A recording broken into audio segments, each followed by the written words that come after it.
Мен да тааныштырып коеюн өзүм. Мен атым Автандил. Мен ушу Аламды районунун агрардык өнүктүрүү башкармачылыгынын жетекчисимин. Бул Абдулла Ташевич бак тегиш керек деп абдан туура айтып атат да. Бак тегиш керек. Биз тоолуу аймакпыз. Биздин 4% жерибиз Айдоянтта, калган баары тоо, жайыт. Анан эми берден бир эле нерсе да, ушу араңыздарда Түштүк Кореяда обязательно болгондоруңар бар болуш керек.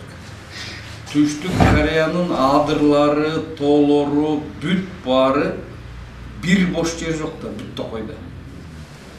Бүт Токой. Бир биздин адыр тоолордун баары ээн жатып атпайбы? Ошонун баарын 1 квадрат метрди калтырбай Токой бастырып салган да. Муну адамдын колу менен кылынган Токойдо. Муну жөндөн жөн өзү ал өсүп калган эмес.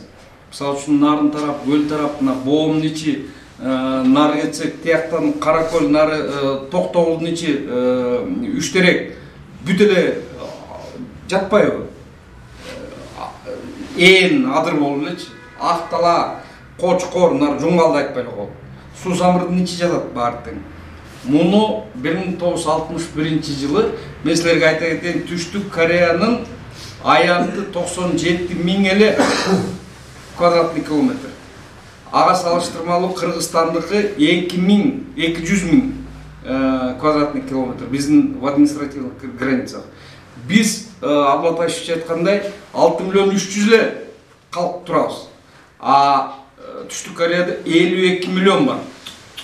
Батып жашап атышат. Биздин жарымыбыздай эле жерде. Бул Токой болуп калган себеби негизи Азияда 3 жолборс бар деп коет. Билесиңерде, маны интернетте бүт тарыхта бул Южный Кореянын президент Пак Чон Хэ ошонун бирөө. Сингапурдун мына өнүккөн өлкөлөр да.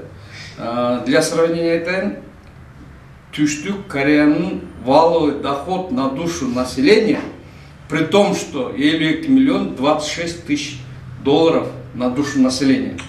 Салыштырмалуу айтайын, Кыргызстандыкы на душу населения 600 доллар. Ошону 1961 жылы Пак Чон Хэ президент болгондо эки эле чакырып таштаган. Өзүнүн элине эки эле чакырып таштаган.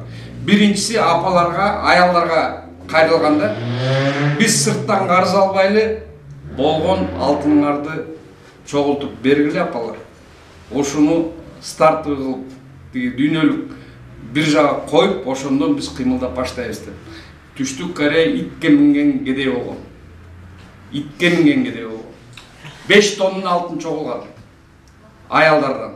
Ошон менен булар башташкан. Бул биринчи чакырыгы. Экинчи чакырыгы ар бир инсан 20 түптөн бактык эле 10 жыл багып бериле деген. Бирок 10 жылдан кийин ошол бакты меники, мен бактым дебегиле, мамлекеттик болсун, ортолуктук болсун, элдик болсун.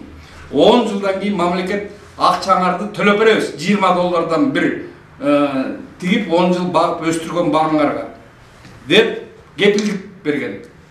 Ошон менен бүгүнкү күндө Түштүк Кореянын тоолору, беттери, адырларынын баары бүгүнкү күндө Токой. Кандай сон, не? Мына азаматтар. Сиздин азыркы кылып аткан чакырыктарыңыз мен ассоциация болот да. Ошого окшошот. Анан 1969 жылы Пак Чон Хэ өзүнүн премьер-министри атып таштаган. Анын тарыхты билесиңерби. Жөн эле ичип отуруп дос болгондо атып ташташкан. Эми мунун баары тарых. Рахмат.